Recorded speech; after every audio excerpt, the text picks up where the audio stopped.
então fazer uma rápida contextualização, meus queridos, só para a gente, esses assuntos, esses primeiros versículos do capítulo 9, né? Os que vão...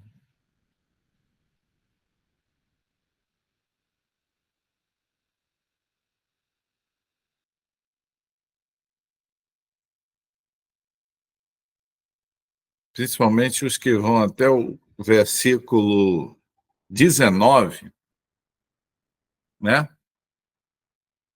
Eles são... É uma passagem aí do livro de Daniel que não fala sobre profecia. É isso que é interessante. Daniel, no capítulo 9, do 1 ao 19, ele não fala sobre profecia. Ele fala sobre um estudo que ele está fazendo do livro de Jeremias, ok? E aí, neste estudo, ele descobriu algumas coisas. Vamos ver aí? Vamos fazer uma leitura dinâmica aqui.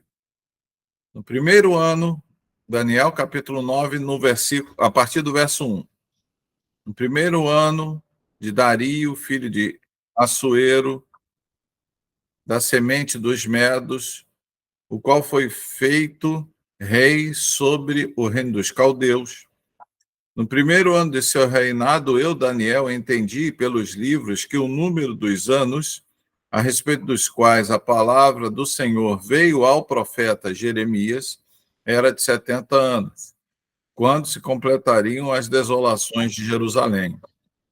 Então, ele lê o profeta Jeremias, ele faz um estudo, e aí ele entende que o cativeiro babilônico, né, o poder de Babilônia sobre o povo de Israel duraria 70 anos.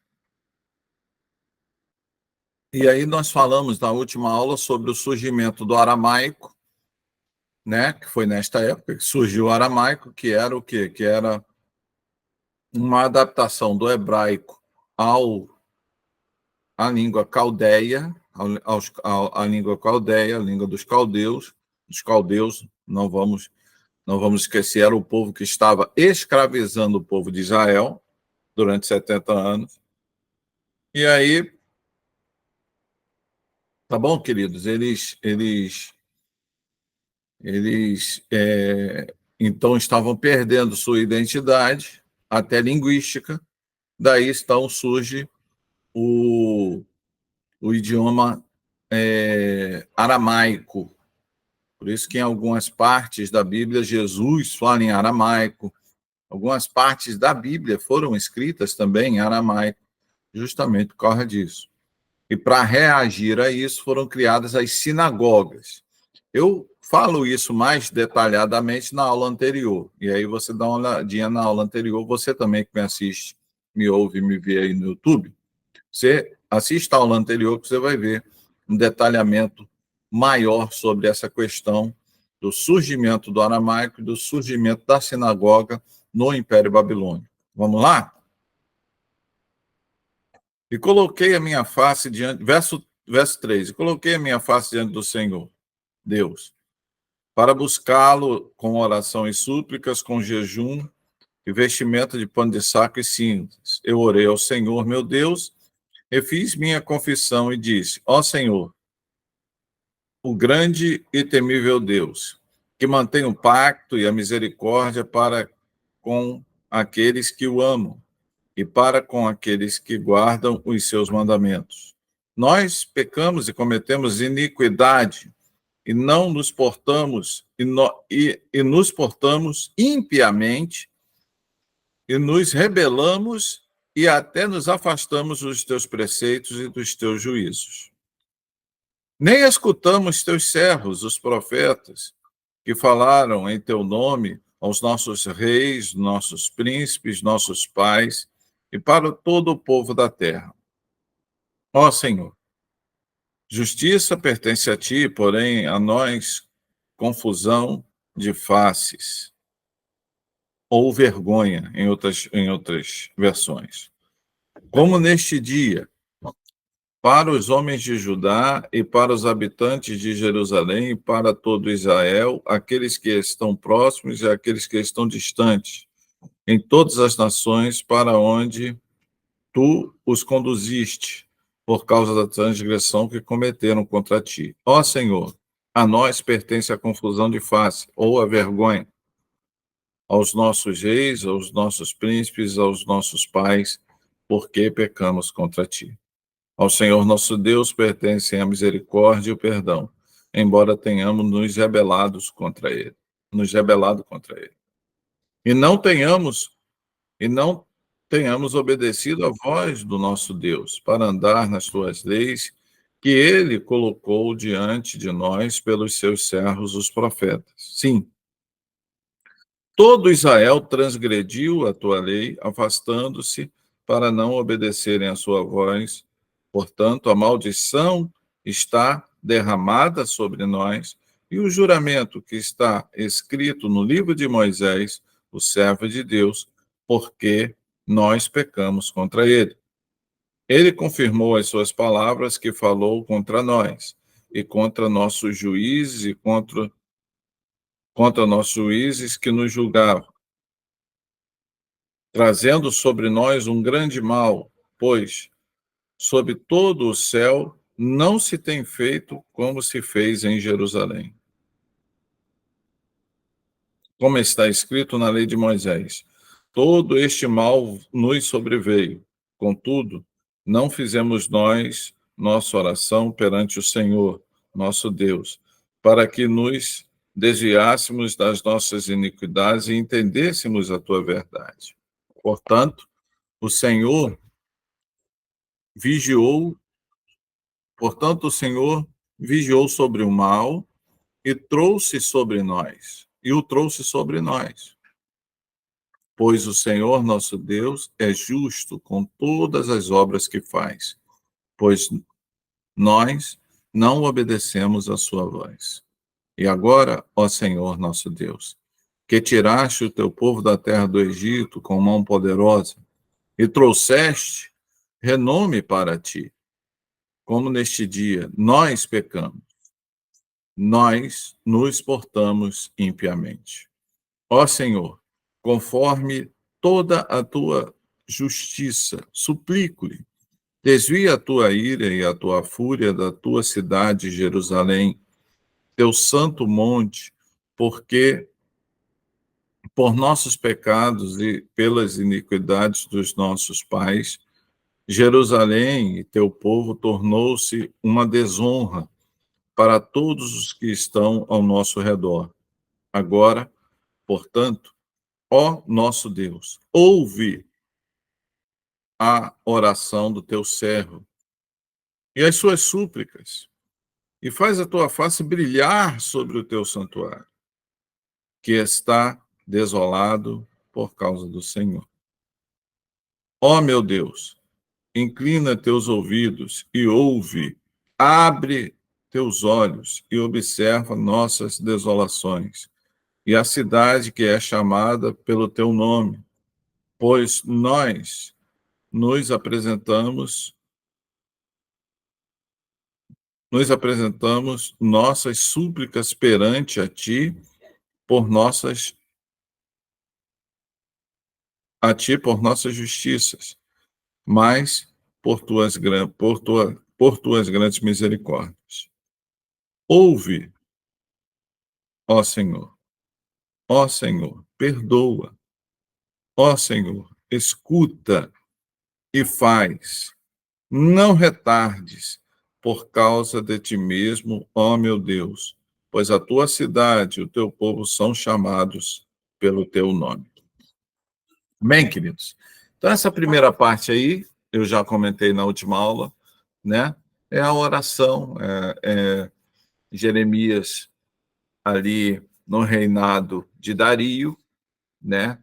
Já no Império Medo-Persa, ele ora ao Senhor motivado por aquilo que ele descobriu estudando as Escrituras, né? Isso traz uma grande lição para nós, porque muitas das coisas, muitos dos acontecimentos históricos que ocorrem em relação ao povo de Deus, em relação a até mesmo a ação histórica, né, de Deus na relação com o homem, ela é resultado, né, de coisas que já foram reveladas, já foram ditas. Então, é por isso a importância da Bíblia, para você entender o que de fato está ocorrendo, como Daniel. Ele entendeu o que de fato estava ocorrendo e entendeu as razões pelas quais o povo de Israel, o povo judeu, foi levado ao cativo, né, sobre a égide, sobre o poder ali do Império Babilônico, né, em um cativo que durou muitos anos. Então é importante, querido, nós estudarmos a palavra de Deus. Por isso que a gente sempre insiste em que os irmãos estudem a palavra de Deus, né? Estudem, tenham essa percepção, né? Então essa primeira parte, né, é uma parte onde do verso 1 ao verso 19, nós vemos aí então um Daniel angustiado, um Daniel orando ao Senhor, um Daniel pedindo a misericórdia do Senhor, mas principalmente, queridos, e é isso que é importante a gente entender, e eu também mostrei isso biblicamente na última aula, é importante a gente entender isso. A gente vê um Daniel angustiado, a gente vê um Daniel triste por aquilo que está ocorrendo com o povo de Israel, pelo cativeiro do povo de Israel, mas a gente também vê um Daniel que entende, né, que essas maldições que estavam ocorrendo sobre o povo de Israel, elas já estavam também na palavra de Deus. Ele fala, é como se Daniel lesse Jeremias, entendesse as razões pelo sacrifício, né, que foi o pecado, mas que as consequências do pecado, elas já haviam sido ditas, e aí ele faz menção não de Jeremias, mas ele faz menção de Moisés. Então ele vai lá na Torá, ele vai lá em Deuteronômio, quando Deus fala das bênçãos e das maldições que podem recair sobre uma nação que desobedece à palavra de Deus. Então, meus amados, Daniel ele faz menção daquilo que estava escrito aonde? Aquilo que estava escrito na Torá, aquilo que estava escrito lá em Deuteronômio.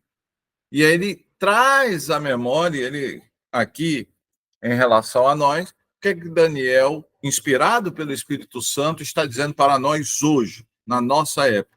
Olha,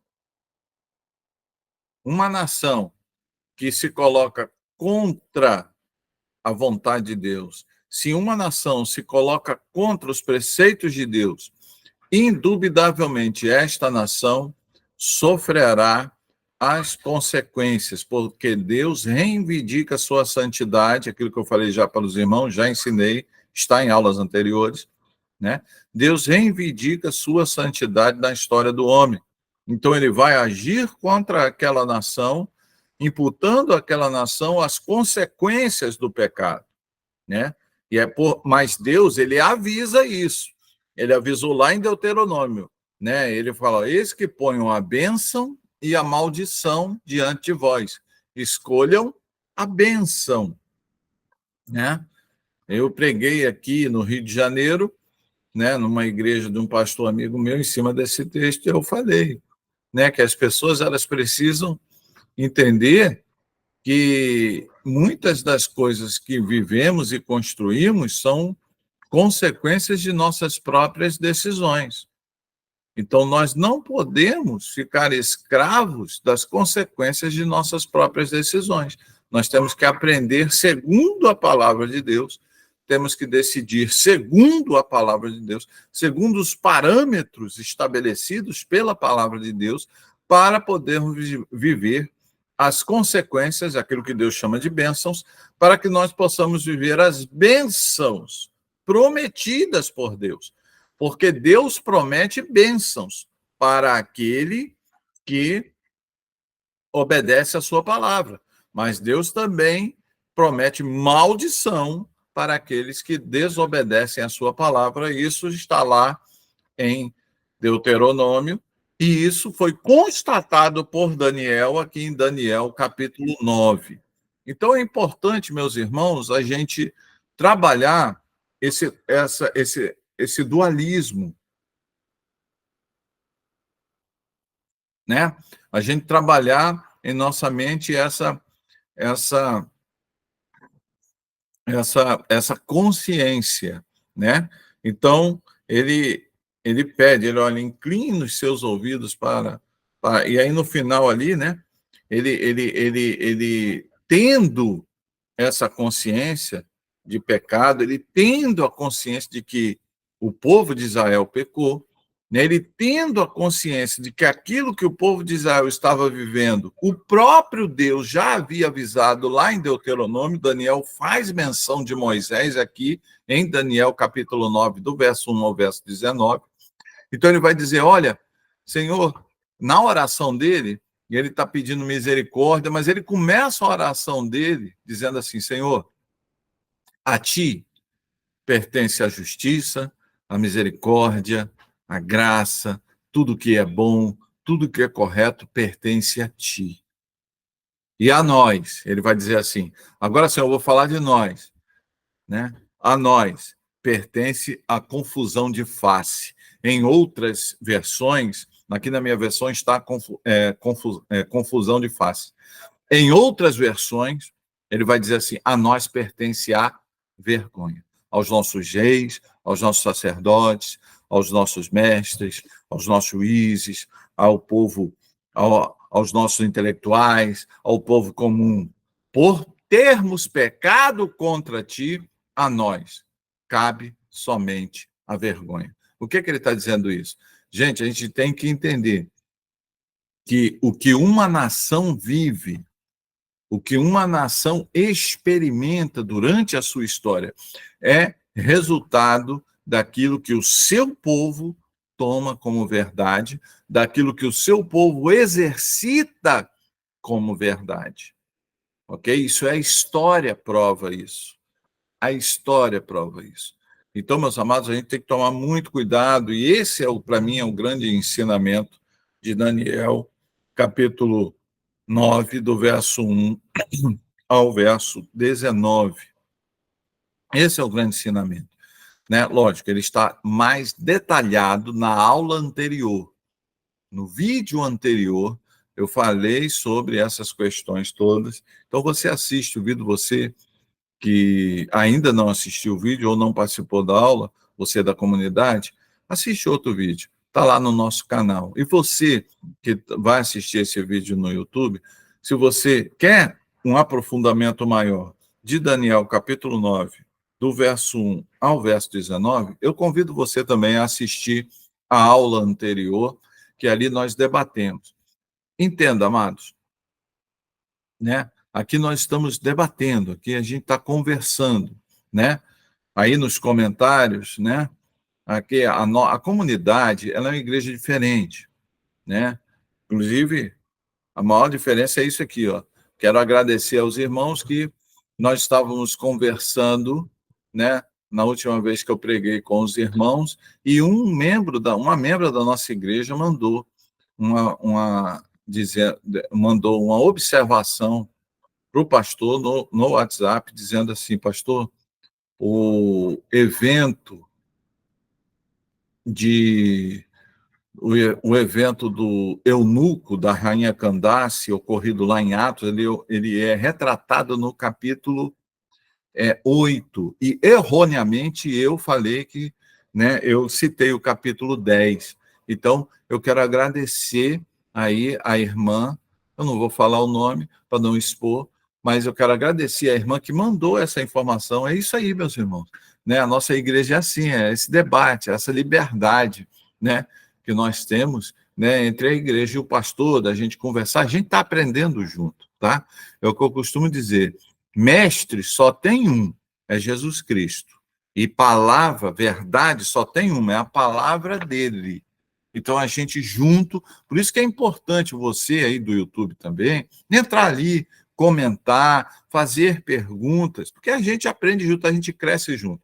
O objetivo desse canal é a gente crescer junto, tá ok? Aparece lá, aula, escatologia de Apocalipse, né?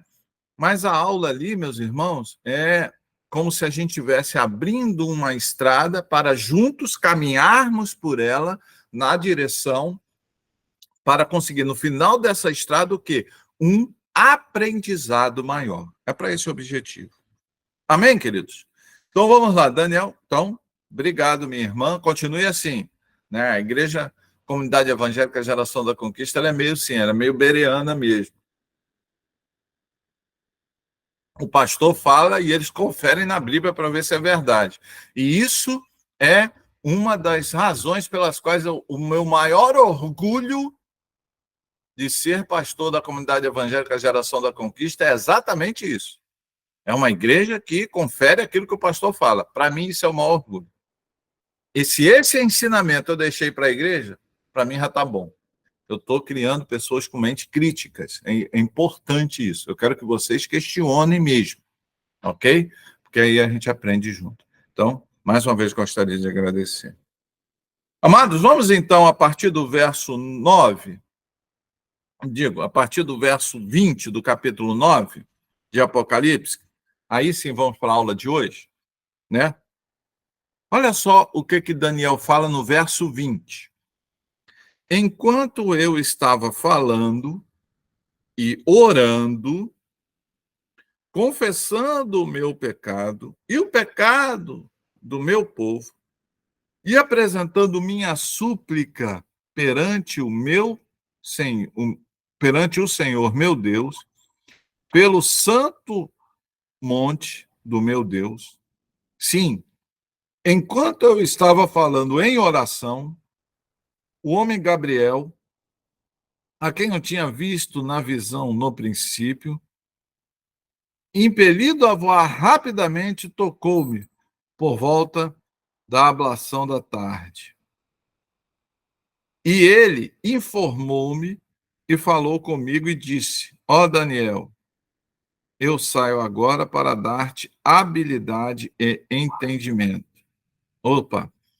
Então, Daniel está falando que enquanto ele orava ali, enquanto ele estava orando, ele tem uma experiência espiritual, ele tem uma experiência, né, no nível espiritual ali. Ele recebe a visitação do anjo Gabriel. Então, Gabriel, né, o anjo Gabriel vai e visita Daniel, né? Daniel estava em oração ali e Deus determina, porque o anjo só faz, os anjos de Deus, desculpa, os anjos de Deus só fazem aquilo que Deus determina. Então, por determinação de Deus, o anjo Gabriel, né, se apresenta para Daniel e fala o seguinte: verso 22.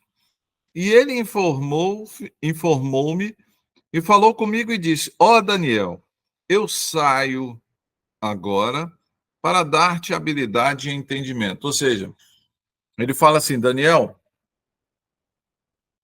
vou interagir contigo agora para te dar mais uma revelação. Então, Daniel vai receber mais uma revelação. A gente vai ver que é uma revelação de característica de, de natureza escatológica, né? A gente já vai explicar isso aí, né? Então, olha, Daniel, eu vou conversar contigo agora e nessa interação vai ser passado para você mais um pouco de conhecimento escatológico. Vamos lá? Vamos ver o que houve ali? Verso 23. E ele quem? Gabriel. E ele informou-me e falou comigo e disse: Ó Daniel, eu saio agora para dar-te habilidade e entendimento. No início das tuas súplicas veio a ordem, olha só, veio a ordem, e eu venho para mostrar-te, pois tu és grandemente amado, porquanto entende a questão e considera a visão. Então, mais uma vez, confirmando aquilo que eu falei, que o anjo do Senhor só faz aquilo que Deus manda. Que ele olha, enquanto você orava, Daniel, Deus emitiu uma ordem, Deus veio a ordem para mim, para eu te dar uma visão, para eu revelar para você uma visão. E o motivo disso é porque você é muito amado. Você é grandemente amado. Eu gosto muito dessa parte, meus amados, porque você vê um Deus que ele é maravilhoso. Você vê um Deus, aí a gente vê que o nosso Deus é um Deus pessoal, é um Deus que lida com a individualidade de cada um. Na medida em que você busca a face de Deus, na medida em que você busca intimidade com Deus, né? Nessa busca, nesta relação, e é importante a gente entender isso, querido. Na época de Daniel não existia igreja. Na época de Daniel, ali na corte, talvez existisse pouquíssimas ou nenhuma pessoa que tivesse a mesma fé de Daniel, né? Ele não se congregava com outras pessoas, porque talvez ele não tivesse, veja, eu estou dizendo talvez, porque talvez ele não tivesse oportunidade, mas perceba que ele gerou uma busca, e essa busca também gerou um relacionamento tão íntimo com Deus, que o anjo disse: Olha, Daniel, na sua busca, você leu a palavra do Senhor, Jeremias e o Pentateuco. Ele estava lendo o profeta Jeremias e estava lendo o Pentateuco, especialmente Deuteronômio. Então você deixou Deus falar contigo através da leitura da palavra. E você está falando com Deus através da oração, do reconhecimento, de tudo aquilo, ou motivado por aquilo que você aprendeu pela leitura da palavra. E sabe o que isso gerou no coração de Deus, Daniel? Amor, um amor grande, um amor especial, um amor, digamos assim, peculiar por você, Daniel. Por isso que o anjo Gabriel diz: porque você é grandemente amado. E como consequência disso, Deus me deu uma ordem para te dar esta visão. Então, amados, é aquilo que a pastora Silvânia, ela já pregou, já ensinou isso para vocês. E é uma das partes da Bíblia que minha amada esposa, ela gosta muito, e ela, sendo pastora, ela me ensina muito também, e ela me fez pensar muito isso, quando ela leu aquele versículo, né? Aqueles que obedecem os meus mandamentos, estes são os que me amam, e aqueles que me amam serão amados por meu Pai, e eu os abençoarei e me manifestarei a ele. Então, amados, veja aí que Daniel, aqui nesses pouquíssimos versículos, isso já é a aula de hoje, Daniel, ele nos ensina algo tremendo. A vida de Daniel, a dinâmica do relacionamento que Daniel constrói com Deus, faz com que Deus mova através de um amor ímpar por Daniel, através de um amor que se construiu nesta relação.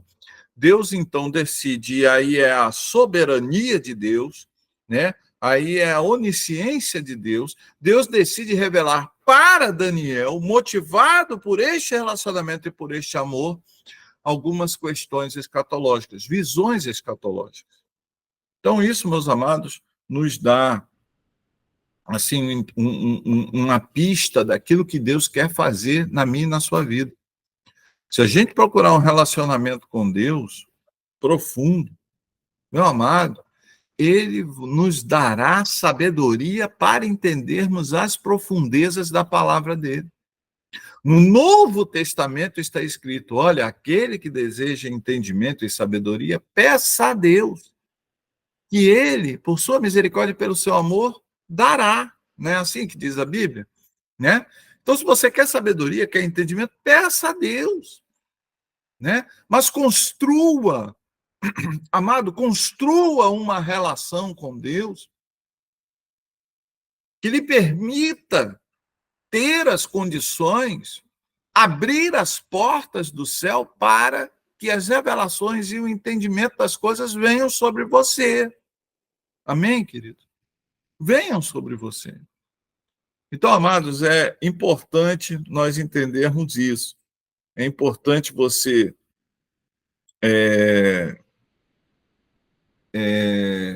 entender essas questões que nós estamos falando aqui, antes de falarmos sobre a visão, né? Eu quero bater sobre isso. Sabe por que muitas pessoas por que muitas pessoas estão desinteressadas em aprender da palavra de Deus? Sabe por quê? Porque, na verdade, as pessoas não estão amando a Deus. E isso é muito sério, meus amados. Isso é muito sério, né? Você vê que, na medida em que nossa escola bíblica de discipulado, ela não é buscada, ela não é assistida, na medida em que as pessoas se desinteressam pelo estudo da palavra de Deus, o que ocorre? Isso nada mais é do que a demonstração por Deus, ou para Deus, melhor dizendo, de que ela não ama tanto a Deus como diz que ama. Porque, para Deus, a verdadeira demonstração de amor para com Ele é estudar a palavra dele e obedecer os seus mandamentos.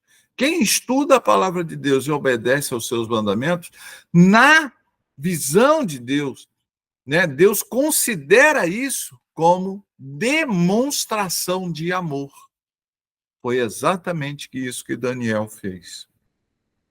Então, Daniel demonstrou grandemente o seu amor para com Deus, razão pela qual Deus, né, movido por sua onisciência, onipresença, pela sua santidade, pelos seus atributos, onisciência, né, o conhecimento de tudo, conhecendo o coração de Daniel no profundo, ele então revela coisas para Daniel. Deus quer revelar coisas para mim e para você. Depende de quê? Depende da profundidade do grau de busca que estamos tendo a ele.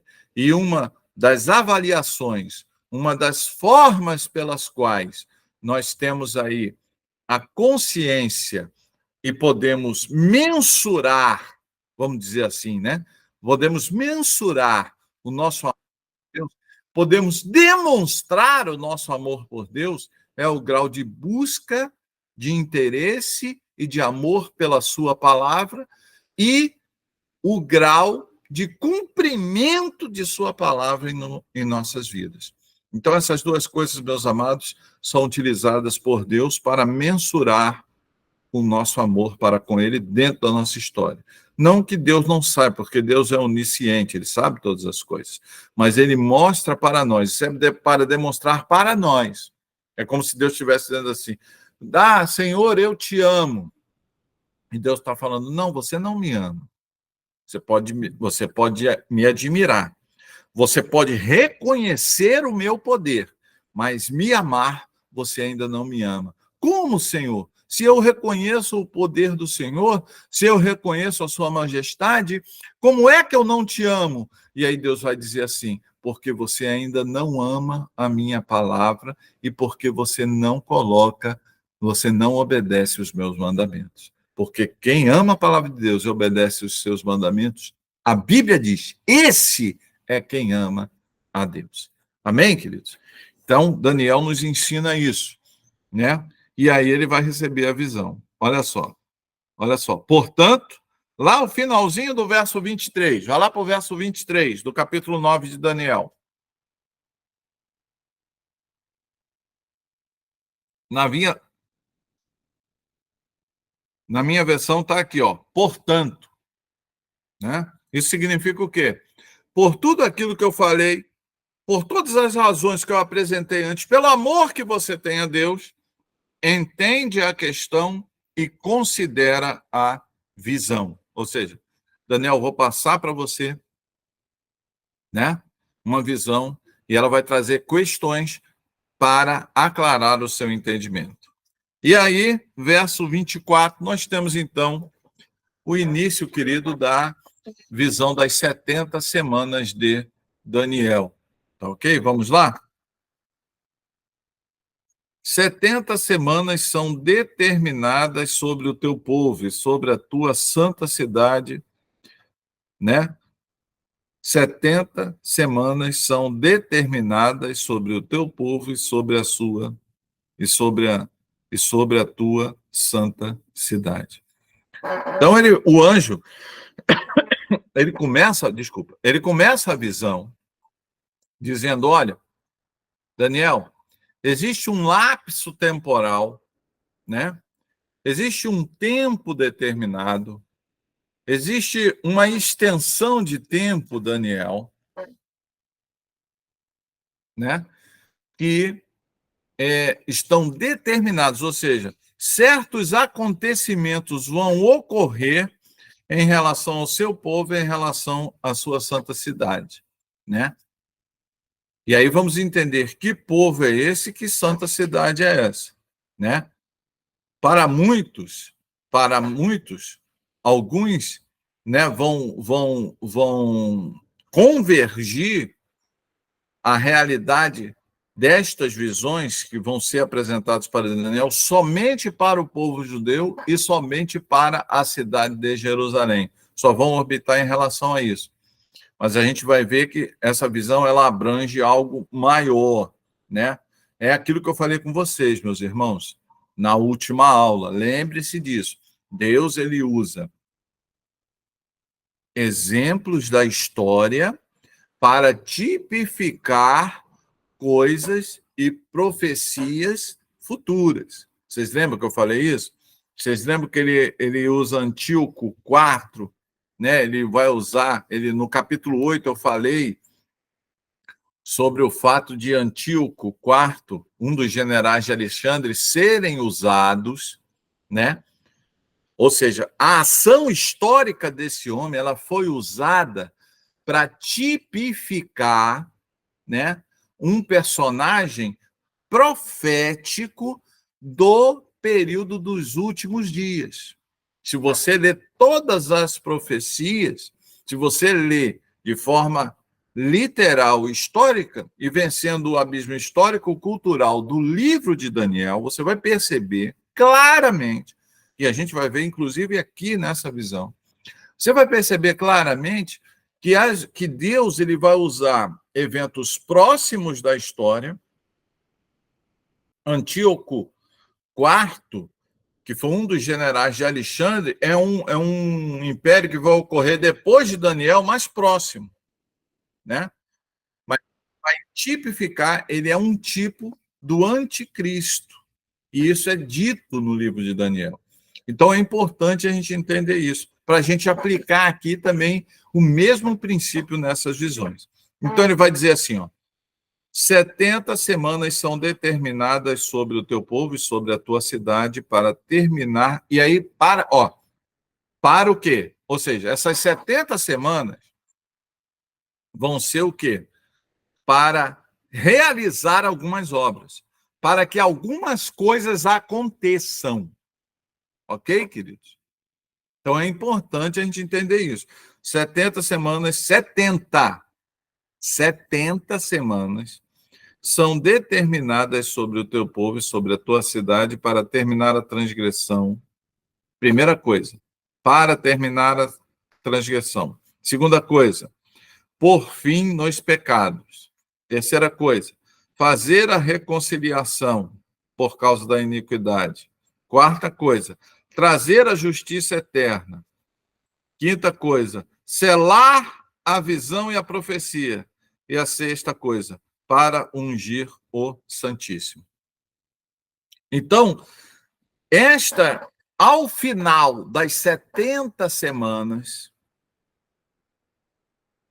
e no transcorrer das mesmas, ao final das 70 semanas, essas questões ou esses atos proféticos devem ocorrer.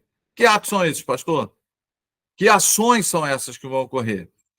Terminar a transgressão, pôr fim nos pecados, trazer ou fazer a reconciliação por causa da iniquidade, trazer a justiça eterna, selar a visão e profecia, e para ungir o Santíssimo.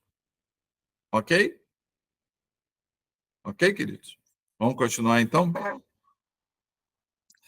Sabe, portanto, entende que, desde a saída da ordem para restaurar e construir Jerusalém, até o Messias, o príncipe, serão 7 semanas e 62 semanas. A rua será construída novamente, e o muro, mesmo em tempos difíceis. Interessante, né? Então vamos lá, né? Vamos lá. Então, sabe, portanto, entende que desde a saída da ordem para restaurar e construir Jerusalém. Opa! Então essas 70 semanas, elas têm um início.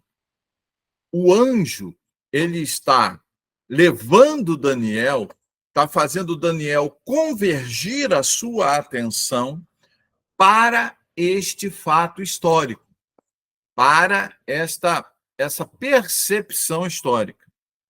Ok, queridos? Então é importante a gente entender isso, tá? Ele está dizendo assim, Daniel, as 70 semanas vão começar neste momento histórico. Que momento histórico é esse? Desde a saída, eu estou lendo o verso 25. Desde a saída da ordem do restaurar e construir Jerusalém. Então, não podemos esquecer, meus amados, que quando Nabucodonosor invade Jerusalém, vamos fazer aqui um resumo histórico, né? Desde lá do começo, para a gente poder entender isso aqui direitinho. O povo de Israel ele era formado por 12 tribos, né? 12 tribos. Então, a nação de Israel eram 12 tribos.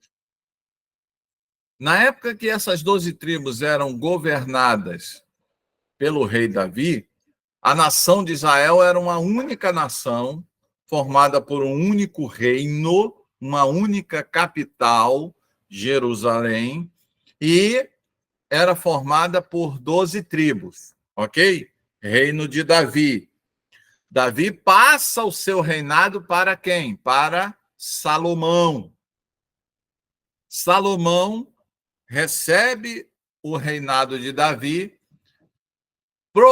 promove, né, uma prosperidade muito grande para o reinado de Davi. Entretanto, já para o final do reinado, Salomão esquece-se de Deus, Salomão começa a adorar outros deuses. E aí Deus, em sua infinita misericórdia, fala para Salomão o seguinte: Salomão, você pode até se arrepender, mas a consequência do pecado é aquilo que eu falei, né, irmãos? É aquilo que a gente está lendo desde o começo, desde do versículo 1 do capítulo 9, né? Todo pecado tem uma consequência, né? E há pecados que têm consequências nacionais. A gente vai ver um agora, olha só. Salomão, por causa dos teus pecados, olha só. Por quê? Porque ele, como rei, por ele ter adquirido, por ele ter promulgado, por ele ter espalhado certos comportamentos em relação ao povo de Israel. Que comportamentos são esses, pastor? Por exemplo, ele adorava um único Deus, agora ele está adorando, está se inclinando para vários deuses. A nação também começa a se inclinar para vários deuses. E aí Deus, ele não esquece que Deus ele sempre reivindica a sua história, ele fala a sua santidade dentro da história humana, ele vai falar o quê? Por causa do teu pecado, Daniel, o povo, a nação será dividida. Quando Salomão morre, quando Salomão deixa o reinado, isso é história, não é só Bíblia, é história, e eu já falei sobre isso em vídeos anteriores. A nação é dividida. 11 tribos e meia formam o chamado Reino de Israel. 11 tribos e meia formam o chamado Reino de Israel, que fica como capital Samaria. E o restante, uma tribo de Judá e a meia tribo de Benjamim, formam o reino de Judá, capital em Jerusalém. Então é importante a gente entender isso. Davi, 12 tribos. Salomão, 12 tribos. No final do reinado de Salomão, divide-se o reino de Israel. 11 tribos e meia formam o reino de Israel e uma tribo e meia, a tribo de Judá e meia tribo de Benjamim, formam o reino de Judá, capital em Jerusalém, e o reino do norte, né? Reino de Israel, capital em Samaria. Veja que são cidades conhecidas até no Novo Testamento, né? Vem o Império Assírio. Os assírios dominam, subjugam o reino do norte. Israel, então, é subjugada pelos assírios. Só que os assírios não conseguem subjugar o reino de Judá. Por quê? Porque o reino de Judá ainda permanece fiel, né, aos mandamentos do Senhor. Então, o Senhor protege o reino de Judá do Império Assírio. O Império Assírio leva cativo o reino do norte, o reino de Israel, e o estilo de colonização do Império Assírio ele era diferente, eu já expliquei. Eles misturavam, eles tiravam pessoas do reino conquistado e levavam para outros locais e traziam pessoas de outros reinos também conquistavam e jogavam ali nos novos locais conquistados. Com que objetivo? O Império Assírio entendia que, para ele permanecer forte, ele precisava enfraquecer culturalmente, politicamente, militarmente, todos os reinos. Então, como é que ele fazia isso? Ele misturava, ele tirava a identidade nacional de todos os reinos conquistados através desse estilo de conquista. Não era só uma conquista territorial e militar, mas eles tinham como objetivo também a descaracterização cultural, ok? Dos povos conquistados. Daí, por isso que lá no Novo Testamento, a gente vai ver um preconceito muito grande entre os judeus da Judéia, entre os que ficavam na Judéia, e os chamados samaritanos. Por quê, meus amados? Porque começou nesta época, na época do Império Assírio. O Império Assírio, então, descaracteriza o reino de Judá, o reino de Israel, começa a se casar com mulheres de outros povos, as famílias começam a se misturar com famílias de outros povos, e aí há uma perda da identidade nacional dessas 11 tribos e meia. Por isso que os judeus tinham por isso que há uma cisão, há uma separação, há uma distinção, melhor dizendo, vamos colocar assim, né? Há uma distinção muito grande entre judeus e samaritanos, aonde? No Novo Testamento, causada justamente por essa questão do Império Assírio. A história continua, o Império Assírio comanda, só que agora vem o Império Babilônico. E o Império Babilônico subjuga o Império Assírio. Quando ele subjuga o Império Assírio, o Império Babilônico assume o comando da região ali que fazia parte do Império de Israel, das 11 tribos e meias do norte. E Judá ainda continuava independente, mas por causa aí entra aquilo que a gente leu no capítulo 9 de Daniel, né, no começo dessa aula, né, e da aula anterior. Você que não assistiu a aula anterior, assista, e assista o começo dessa aula no YouTube, que vai ficar gravado, vai para o canal da igreja. Por causa das razões apresentadas em Daniel, capítulo 9, do verso 1 até o verso 19, por causa dessas razões que foram descobertas por Daniel, lendo o profeta Jeremias e lendo o Pentateuco, especialmente o livro de Deuteronômio, né?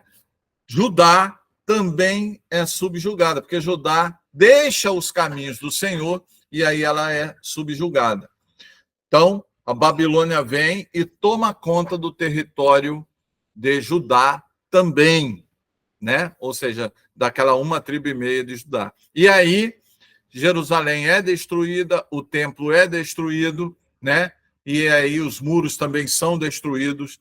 Tudo isso é destruído pelo exército babilônico. Só que a Babilônia ela faz diferente. Ela deixa o povo conquistado ali naquela terra arrasada e ela só leva para a Babilônia, para a corte da Babilônia, a liderança política, intelectual e militar do povo conquistado, né? Justamente ele talvez não acabe com a cultura num primeiro momento, mas ele acaba aí com a liderança do povo conquistado, porque a liderança do povo conquistado vai trabalhar agora para o Império Babilônico, diferentemente de como fazia o Império Assírio. Ok? Para você ter um aprofundamento maior, assista às aulas anteriores, tá? Eu não vou ficar aqui me atentando para a gente poder prosseguir aqui na aula. Então, amados, ele vai dizer isso, olha,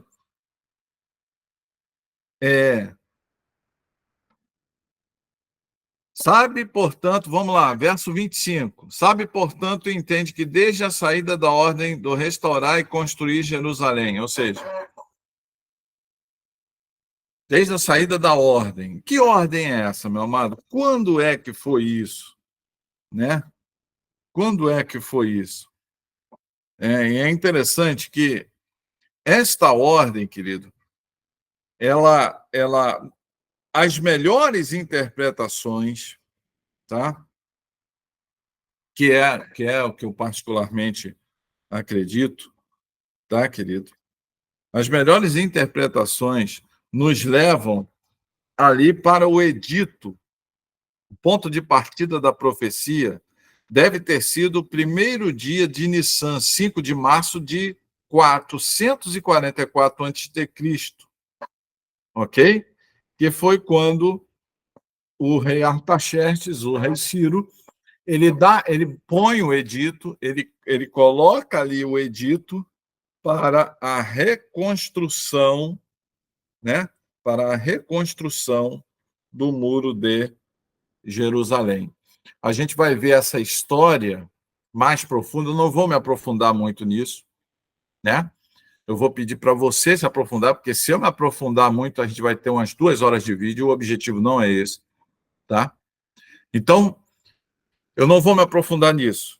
Mas quando tem aquela, quando o Império, quando Ciro ele manda ele edita, isso está em Neemias, no livro de Neemias e no livro de Esdras.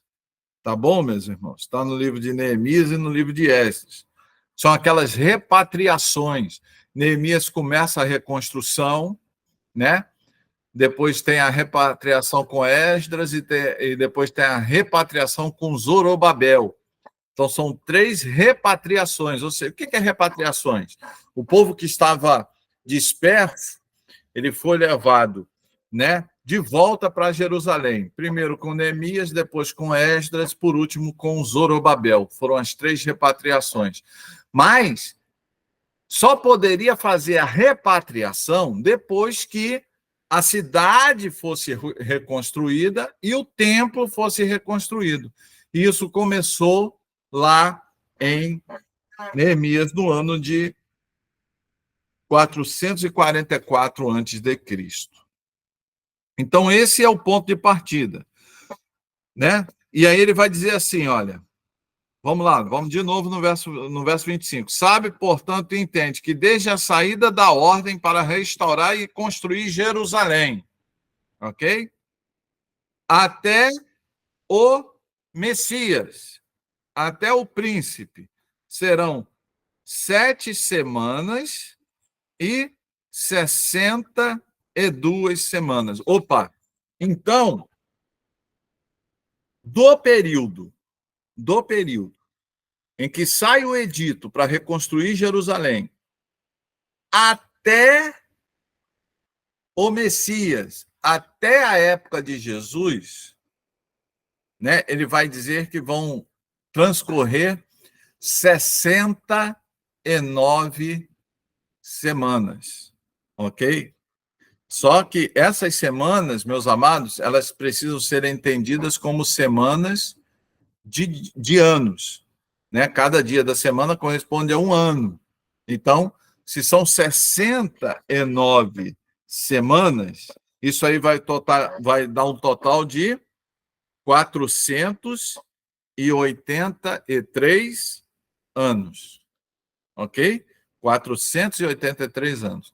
Então, da saída do edito para a reconstrução de Jerusalém até Jesus Cristo, até a história de Jesus, mais precisamente até a entrada de Jesus em Jerusalém, a entrada triunfal de Jesus em Jerusalém, vão ocorrer 483 anos. E vão ficar faltando quantos anos? Para 490? Vão ficar faltando 7 anos para completar o quê? Para completar os 490 anos ou as 70 semanas de anos. O princípio, escuta, igreja, o princípio de semana-ano, princípio de semana como sendo semana de anos, você vai encontrar em Levítico, capítulo 25, verso 8. Anota isso aí para você pesquisar em casa depois. Levítico, capítulo 25, verso 8. E Ezequiel, capítulo 4, do verso 4 ao verso 7. Então, Ezequiel, capítulo 4, do verso 4 ao verso 7. Tá ok?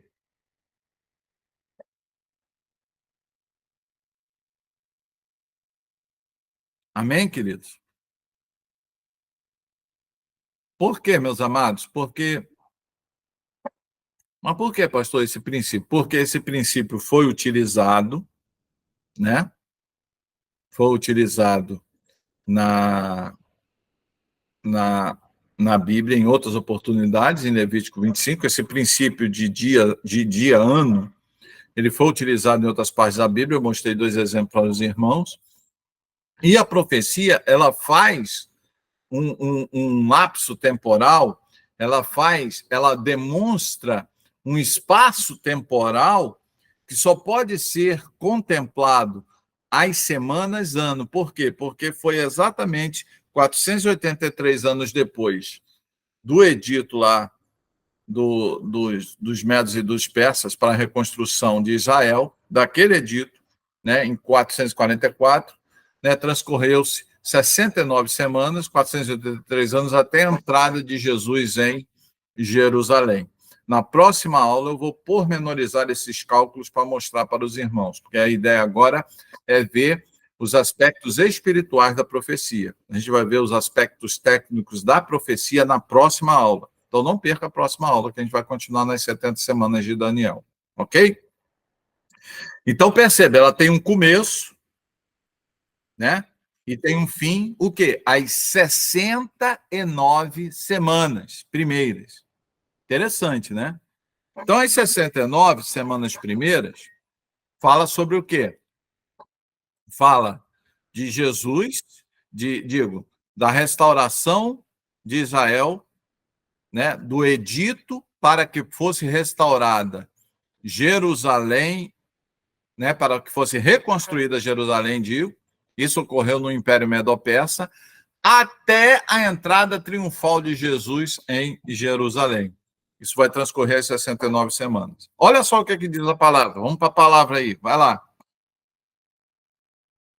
Serão, ó, então vamos lá. De novo, o verso 25. Sabe, portanto, entende que desde a saída da ordem do restaurar e construir Jerusalém, até o Messias, o príncipe, ok? Serão 7 semanas e 62 semanas, né? Então, 7 semanas mais 62 semanas vai dar quanto? 69 semanas. Então, vão transcorrer 69 semanas no espaço de tempo entre o edito para a reconstrução de Jerusalém até a entrada de Jesus em Jerusalém. A rua será construída novamente e o muro, mesmo em tempos difíceis. Então, ele vai falar aqui como é que vai ser reconstruído Jerusalém. Jerusalém vai ser reconstruído em tempos difíceis. Vocês lembram? Isso a gente vai ver na próxima aula. Mas vocês lembram como é que foi reconstruído Jerusalém? Como é? Em que clima foi reconstruído Jerusalém? As pessoas com uma ferramenta na mão e com a espada na outra. Por quê? Porque a qualquer momento eles poderiam ser atacados. Vocês lembram como é que Neemias teve que reconstruir Jerusalém? A gente vai ver isso tudo na próxima aula, quando a gente estudar Neemias. A gente vai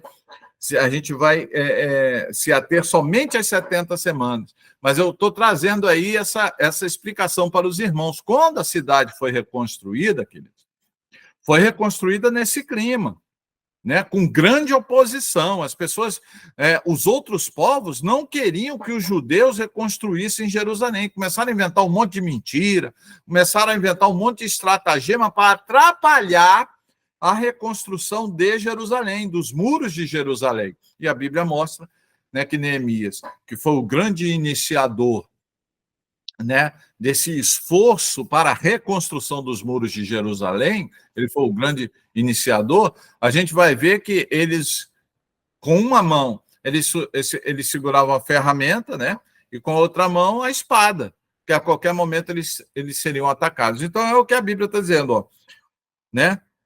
As ruas e o muro serão reconstruídos, sim, mas em tempos tenebrosos, em tempos difíceis, né? Conforme foi realmente a palavra. Vamos lá? E após, olha, escuta, crente, olha aí, ó. E após as 62 semanas, o Messias será cortado. Porém, não por si mesmo. E o povo do príncipe que virá destruirá a cidade e o santuário, e o seu fim será como uma inundação, até o final da guerra, desolações estão determinadas. Ok? Vamos lá, vamos entender isso? Então, após as 62 semanas, depois das 69 semanas, né? Ele está colocando 62 semanas aqui, porque ele está falando somente das 62 semanas correspondentes ao término da reconstrução, não ao início, mas ao término da reconstrução e até a, a vinda de Jesus. Então, após isso, né, após as 69 semanas, 62 semanas aqui, não esqueça que já se passaram 7 semanas, foi a reconstrução de Jerusalém, versículo anterior, né? Então, após 69 semanas, depois, é isso que a gente precisa entender. Depois dessas semanas, meus amados, depois desse espaço de tempo de 483 anos, Jesus será cortado. Do que é que ele está falando, querido? Da crucificação de Cristo. Ok? Jesus será morto, como de fato foi. Ah, pastor, mas ele ressuscitou. Ok, mas Jesus será morto. Ela está aqui. E se cumpriu, né?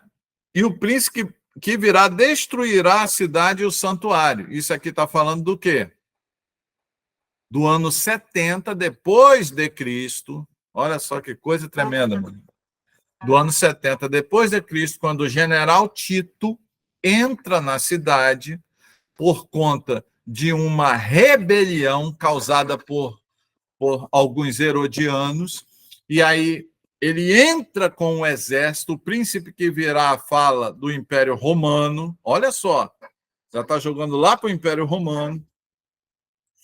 O general Tito entra na cidade no ano 70 depois de Cristo, Jesus que já havia morrido, já havia ressuscitado, né? A igreja já estava em pleno andamento, e aí, né, a era da igreja já havia começado aqui, e aí ele destrói a cidade, destrói Jerusalém, destrói o templo, que foi reconstruído, foi melhorado por Herodes, né? Destrói tudo isso, e o templo fica no estado em que até hoje ele está. Ok?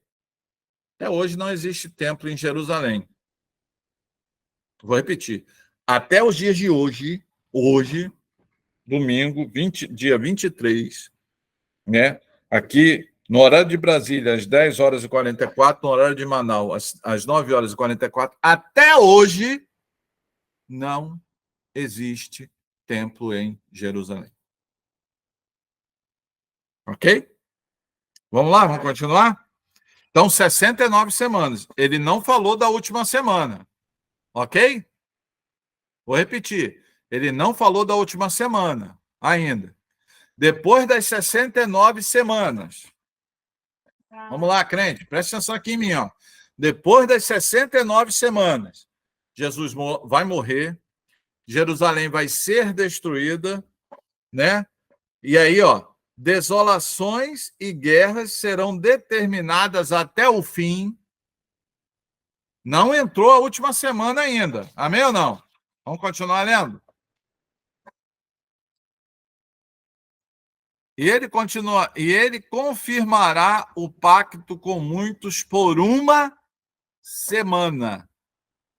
E no meio da semana ele fará cessar o sacrifício e a oblação, e pela disseminação das abominações ele a desolará até a consumação.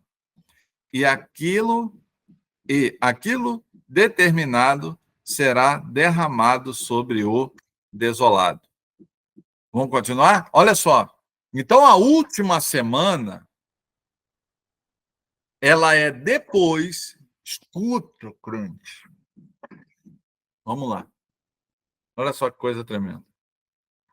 Por isso que a gente tem que estar atento, queridos. Olha só.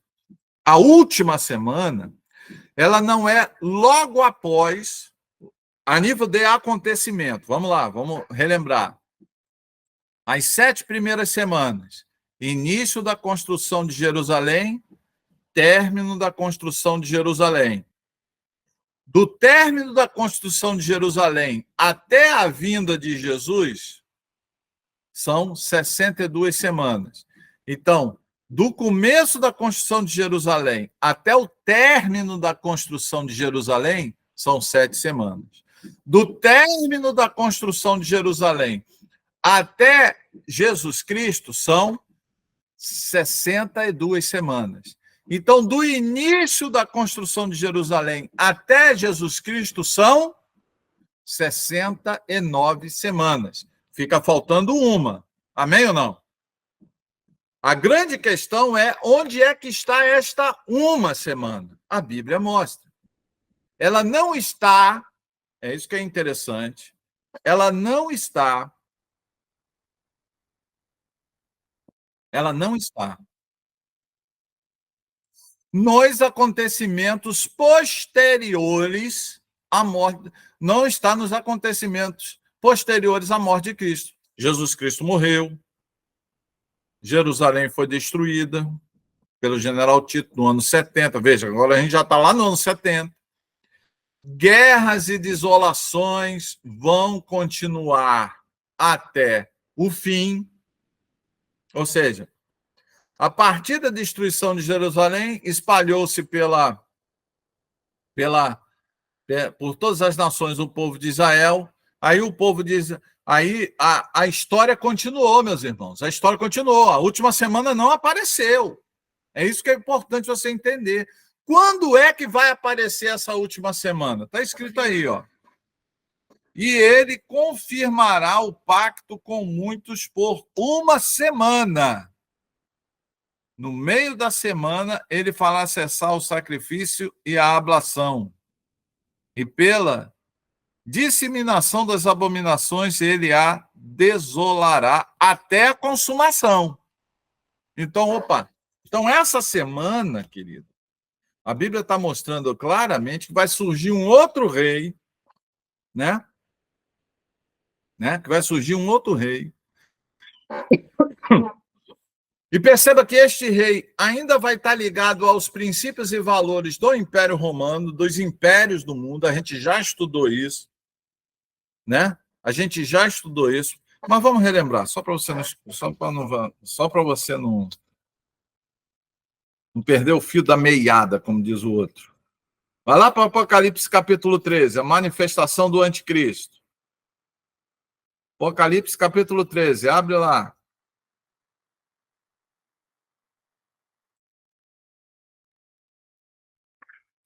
Vamos lá, irmão.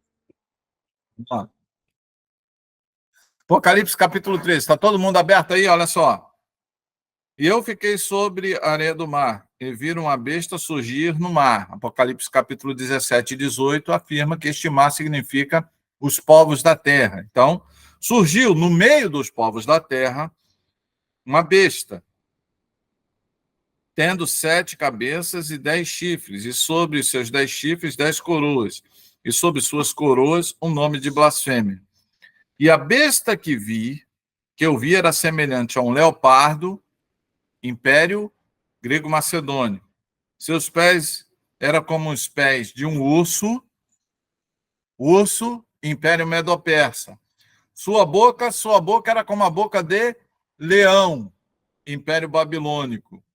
E o dragão lhe deu poder e o seu trono sob grande autoridade.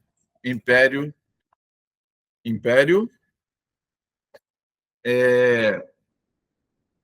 romano. Então, amados, perceba que o anticristo, esse último rei, retratado aí em Daniel capítulo 27, ele tem ligação com essa história. Só que a última semana, ela está ligada a este rei, a este líder mundial, que ainda não se manifestou. Então, há um lapso temporal entre a semana 69 e as últimas e a última semana, entre a semana 69 e a última semana, que são os 7 anos, existe um lapso temporal. Só que no início dessa semana, esse último rei fará uma aliança. No meio da semana, ele vai quebrar esta aliança e ele vai profanar o templo. Vai aí, ó, vai proibir o sacrifício e a ablação. Pastor, quando ocorreu isso? Não ocorreu, querido. Pode procurar aí, dentro da história, você não vai ver nenhum rei, nenhum líder mundial fazendo esse tipo de trato, esse tipo de contrato com o povo de Deus. Você não viu. Ouviu? Você não viu, né? O povo de Israel já voltou para a sua nação. O povo de Israel é uma nação, só que ainda não existe templo, ainda não existe um reino mundial, nós estamos vivendo a era das nações ainda não surgiu um líder mundial, mas a Bíblia está afirmando que vai surgir um líder mundial, que vai fazer um tratado, né? Só que ele vai quebrar esse tratado no meio da semana, né? E a gente sabe muito bem quem é esse líder mundial que, durante uma semana, durante 7 anos, ele vai quebrar ali, né, o tratado no meio da semana. A gente sabe muito bem que líder é, porque a gente já estudou isso em aulas anteriores. A gente sabe muito bem que aqui já é os 7 anos do anticristo. Ok, querido? Então é importante você entender isso. Você, como crente, você precisa entender isso. As 70 semanas de Daniel, quando começa, quando termina, né? E quando termina. Você precisa entender que as 69 primeiras semanas, elas são de tempos corridos, ou seja, não há uma interrupção temporal entre essas semanas. Agora, entre a 69ª semana, né, e a última semana, a 70ª semana, existe esse lapso temporal. Por quê? Porque a semana 69, ela termina com o quê? Com a morte de Jesus. Só que a morte de Jesus desencadeou, né, depois da morte de Jesus, foram desencadeados vários eventos que a própria visão de Daniel fala, só que esses eventos não estão dentro da última semana. Eles estão fora da última semana. Então, entenda isso, querido. Entenda isso. A semana 69, ela termina com Jesus Cristo, com a manifestação do Messias. Morte do Messias, né? Destruição de Jerusalém, a ascensão do Império Romano, a divisão do Império Romano, o surgimento da Igreja Católica, a Idade das Trevas, né? que é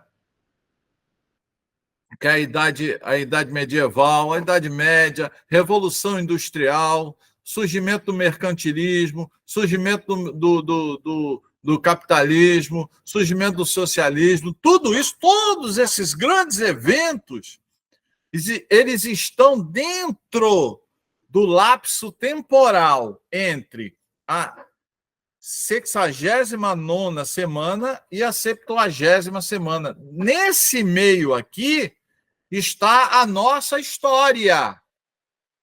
É isso que é importante entender. Está a nossa história. A última semana, ela vai começar com o quê? Com o surgimento, né? Com a estruturação, com a manifestação, com o estabelecimento do pacto do anticristo com as nações. Pacto esse descrito também em Apocalipse, capítulo 13, nós já estudamos isso. Amém, queridos? Então, leia Apocalipse, capítulo 13, com carinho. Vê ali quanto tempo o anticristo vai reinar de fato, quanto tempo ele vai ter o apoio de todas as nações, quanto tempo ele vai comandar todas as ações em todas as nações. Isso tudo está lá em Apocalipse capítulo 13 e que está confirmando Daniel capítulo 9, verso 27.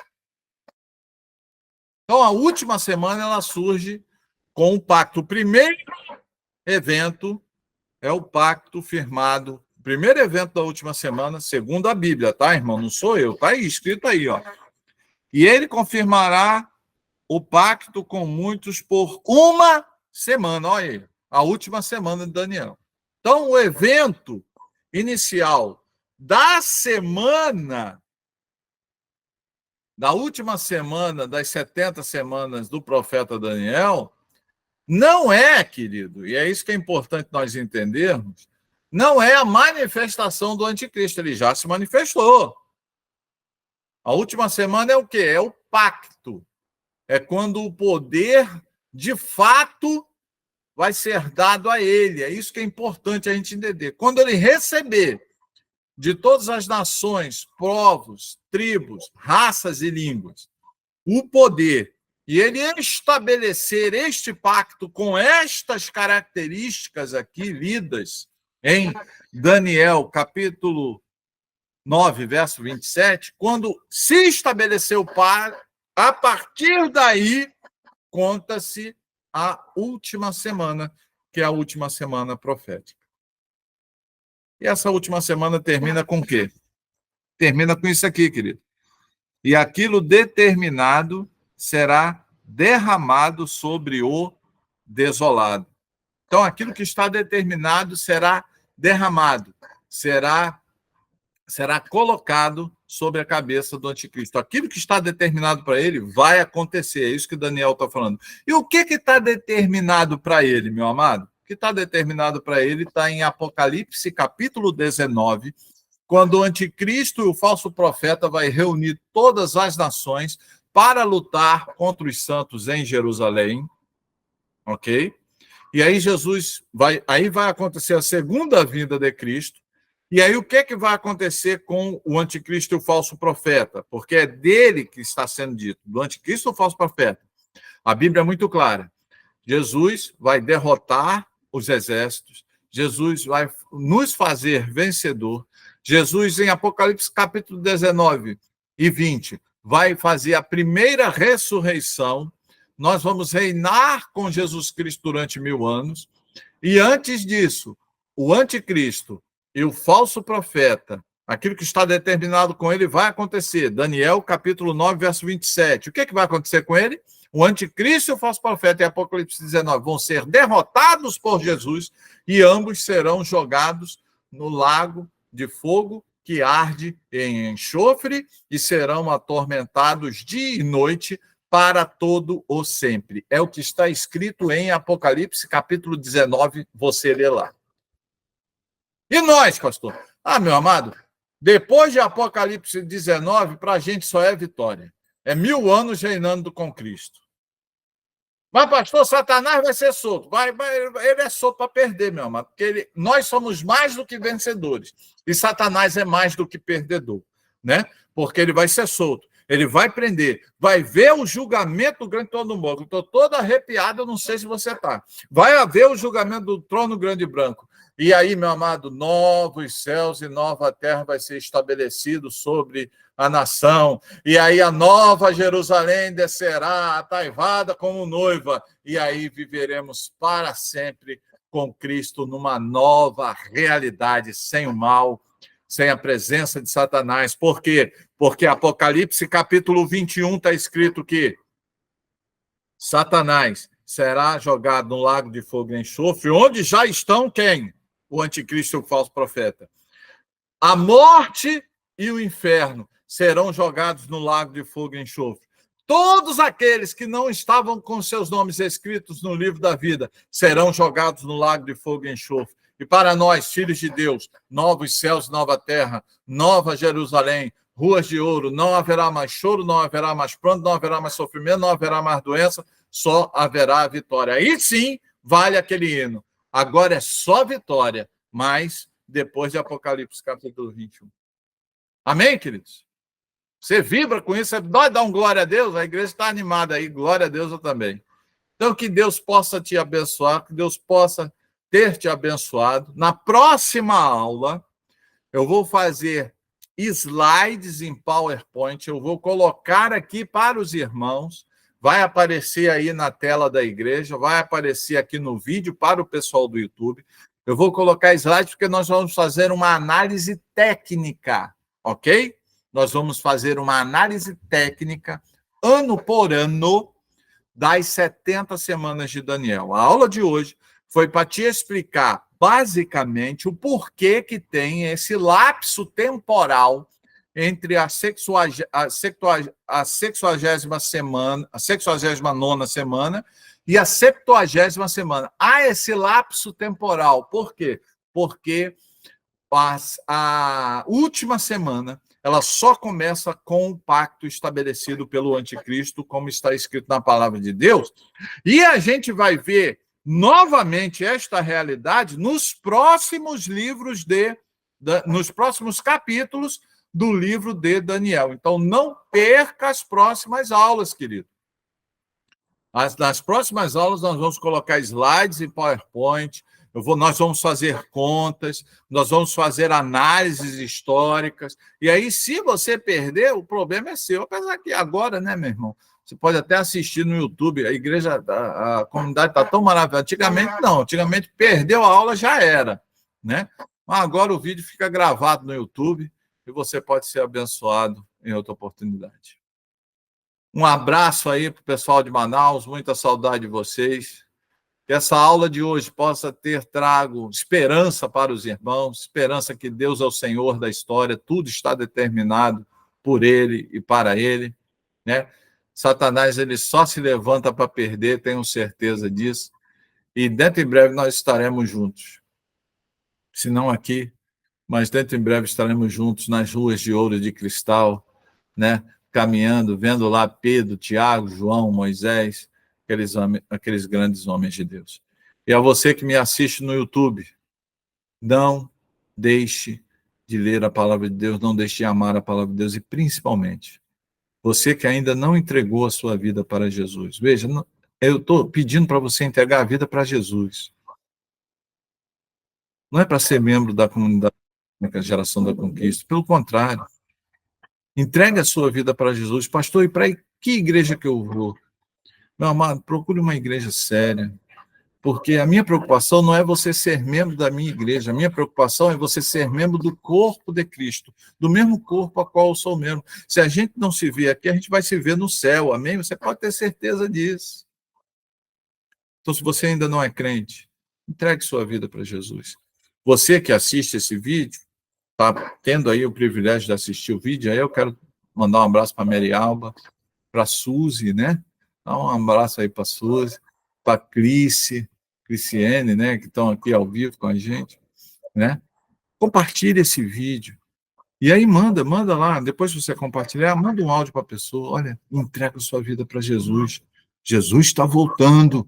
Jesus está voltando. Entregue sua vida para Jesus, para que nós possamos nos encontrar para o céu. Não esqueça, você que assiste no YouTube, compartilhe, comente, né? E indique esse vídeo, impulsione, dê o joinha aí, para que esse vídeo alcance mais vidas. A nossa intenção não é ganhar dinheiro. Nosso canal nem monetizado é. Você tem uma ideia. O que a gente quer? A gente quer que o vídeo vá na direção das pessoas. O pastor Renato não recebeu dinheiro da igreja, dinheiro da comunidade, nunca recebeu dinheiro. Nem quando eu era pastor batista, nunca recebi dinheiro. A ideia era o quê? Era que a mensagem fosse levada, né? Que a mensagem fosse transportada para até os confins da terra. Que Deus te abençoe, que Deus te guarde, que Deus te proteja. Um beijo para todos vocês. Tchau, tchau.